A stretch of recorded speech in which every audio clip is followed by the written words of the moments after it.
This is the story of how President Donald Trump suggested a U.S. military operation in Colombia just 2 days after American forces captured the Venezuelan president in Caracas. On January 5, 2026, while aboard Air Force One, Trump was asked by reporters if there would be a military operation in Colombia, and he responded with 4 words that sent shockwaves through Latin America. "It sounds good to me." To understand why this moment is so significant, we need to look at what happened just 48 hours earlier in Venezuela, the relationship between the United States and Colombia, and what Trump's words might mean for the future of American intervention in Latin America. The Venezuela operation. Let's start with Saturday, January 3rd, 2026. Around 2:09 a.m. local time in Caracas, U.S. military forces conducted what Trump described as a large-scale strike on Venezuela. The target was Fuerte Tiuna, Venezuela's largest military complex, and the objective was the capture of Venezuelan President Nicolas Maduro and his wife, Celia Flores. The operation was successful. Both Maduro and Flores were apprehended and flown to New York City to face federal charges. This was the largest U.S. military operation in Latin America since 1989, when American forces invaded Panama to capture Manuel Antonio Noriega. Think about that for a moment. The last time something of this scale happened in the region was 37 years ago. The charges against Maduro are serious. He faces narco-terrorism conspiracy, cocaine importation conspiracy, possession of machine guns and destructive devices, and conspiracy to possess machine guns and destructive devices. His wife faces similar charges, though without the narco-terrorism count. The indictment, unsealed by Attorney General Pam Bondi on Saturday, alleges that for over 25 years, leaders of Venezuela have abused their positions of public trust to import cocaine into the United States. Maduro wasn't the only one indicted. His son, Nicolas Ernesto Maduro Guerra, was also charged, along with Diosdado Cabello Rondon, Ramon Rodriguez Chacin, and Hector Rustenford Guerrero Flores, who is identified as a leader of the Venezuelan gang, Tren de Aragua. The U.S. had raised the bounty for Maduro's arrest to $50 million, making him one of the most wanted men in the Western Hemisphere. But the operation came at a cost. According to the Cuban government, 32 Cubans were killed during the raid. These individuals were serving with the Revolutionary Armed Forces and the Ministry of the Interior, stationed in Venezuela at the request of Venezuelan counterpart bodies. Trump himself mentioned that a lot of Cubans were killed in the operation. The international response. The global reaction was swift and almost universally negative.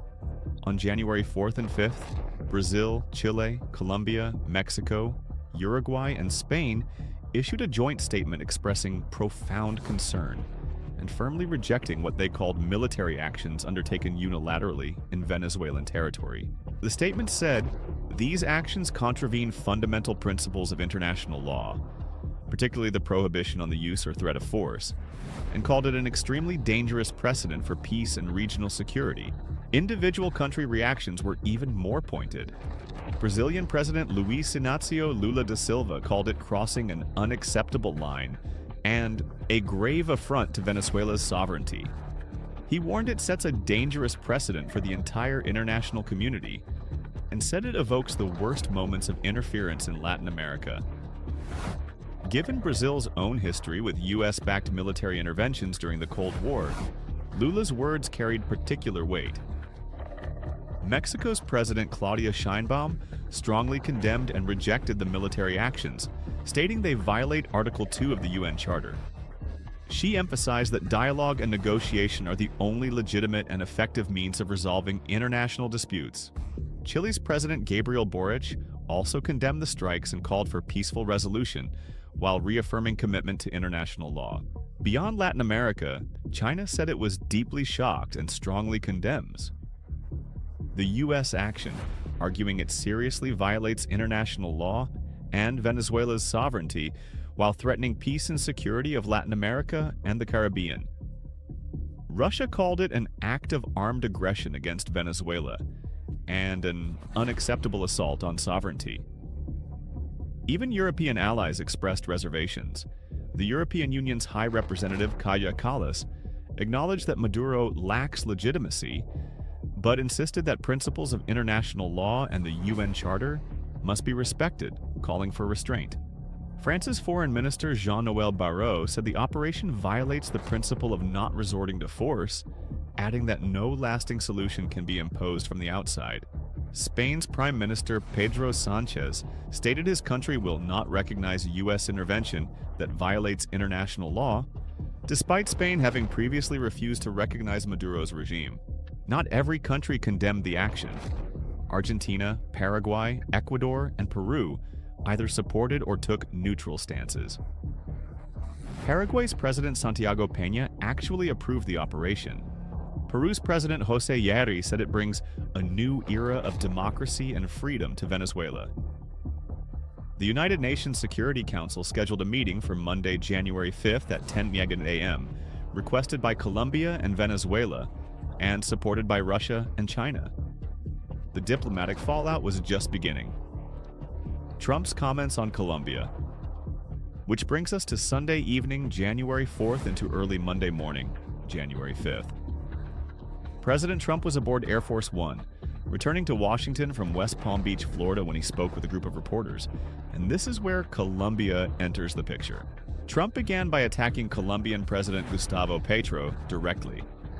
He called Petro a sick man who likes making cocaine and selling it to the United States. He said Colombia is very sick too, run by a sick man, and stated that Petro won't be doing it very long, referring to cocaine production. Trump predicted that Petro would not remain in power much longer. Then came the question. A reporter asked Trump if there would be a U.S. military operation in Colombia. Trump's response was direct and unambiguous. "It sounds good to me." 4 words. But those 4 words carried enormous implications given what had just happened in Venezuela 48 hours earlier. This wasn't abstract theorizing or campaign rhetoric. The United States had just demonstrated its willingness to conduct military operations deep inside a South American country to capture its president. And now, Trump was saying a similar operation in Colombia sounded good to him. Who is Gustavo Petro? To understand the significance of Trump's threat, you need to understand who Gustavo Petro is. Born April 19, 1960, Petro is currently 66 years old and serving as Colombia's 34th or 35th president, depending on the historical counting method. He was inaugurated on August 7, 2022, and is scheduled to leave office in July or August 2026. His term is significant because he's the first left-wing president in Colombia's recent history. Petro's background is complicated. At age 17, he joined the M19 guerrilla group, an urban insurgent organization. He demobilized in 1990 after a peace process and transitioned into democratic politics. Before becoming president, he served as mayor of Bogotá. His election represented a major shift in Colombian politics, as the country had been dominated by center-right and right-wing governments for decades. But Petro's presidency has been challenging. As of December 2024 and January 2025, his approval rating sits at approximately 32 to 34%. His disapproval is around 60 to 65%. At one point in July 2023, according to a Datexco survey, his approval fell as low as 26%. Colombia is facing significant challenges under his leadership. The country hosts the largest Venezuelan diaspora, with millions of refugees straining resources. Economic growth has been below average. The fiscal deficit reached nearly 6% of GDP in 2024, up from 4.2% in 2023. Petro's total peace agenda, which aimed to negotiate with armed groups throughout the country, has largely stalled. Violence in the Catatumbo region in early 2025 left dozens dead and thousands displaced. Constitutionally, Petro cannot seek consecutive re-election. Colombia enters a crucial election cycle in March 2026 with legislative elections, followed by the first round of presidential elections on May 31, 2026. Several candidates are already positioning themselves to replace him. Gustavo Bolívar, the current director of social prosperity, is polling at 10.1 to 11.9%. Maria Jose Pizarro, a senator and daughter of Carlos Pizarro, an M19 comrade who was assassinated in 1990, is another potential successor. Vicky Davila, an independent and former director of Semana magazine, is leading some polls at 13.6 to 15.1%. Sergio Fajardo, the former mayor of Medellin and a centrist, polls at 11.5 to 13.5%. The point is that Petro is already on his way out. He's unpopular, he can't run again, and elections are just months away, which makes Trump's threats even more puzzling to many observers. The history between Trump and Petro. This wasn't the first time Trump targeted Petro. Approximately 2 weeks before the Air Force One comments, around December 20th to 22nd, 2025, Trump told Petro to watch his ass and called him an illegal drug leader. Petro responded to these earlier threats by saying, "Stop slandering me, Mr. Trump. That is not how you threaten a Latin American president who emerged from the struggle for peace." He condemned what he called U.S. intervention and an imperial attitude, seeking to return countries to colonial status. After the Venezuela operation, Petro's condemnation intensified. He strongly condemned the U.S. military strikes against Venezuela, describing them as an assault on the sovereignty of Venezuela and all of Latin America. He called for an immediate United Nations meeting and ordered the deployment of Colombian security forces to the Venezuelan border. He described Maduro's capture not as an arrest, but as a kidnapping with no legal basis. On Twitter, now called X, Petro posted a message on January 5th in Spanish that translates to, "The USA is the first country in the world to bomb a South American capital in all of human history. Neither Netanyahu, nor Hitler, nor Franco, nor Salazar did it. What a terrible medal, because for generations, South Americans will not forget. The wound remains open for a long time." Despite Trump's threats, Petro stated he's not worried about anything happening to him. But given what happened to Maduro, that confidence might be tested. What does Trump want?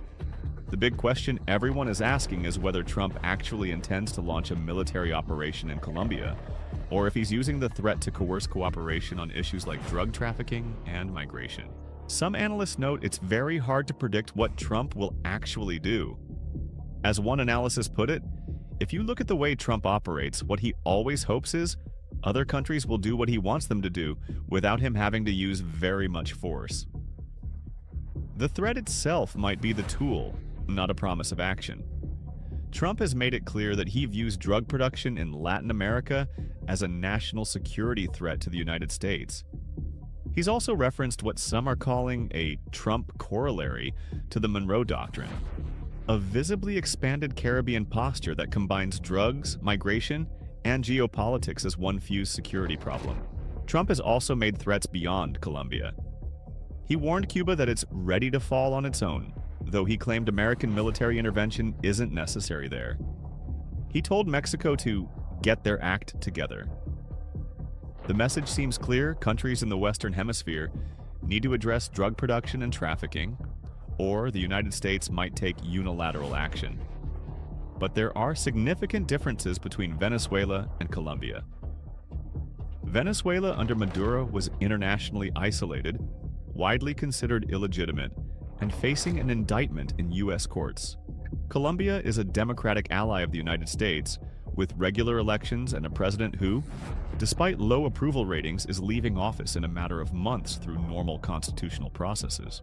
Democratic Senator Mark Warner, the vice chairman of the Senate Intelligence Committee, raised important legal questions about the Venezuela operation, asking, does this mean any large country can indict the ruler of a smaller adjacent country and take that person out? That question becomes even more complicated when applied to Colombia. The broader implications.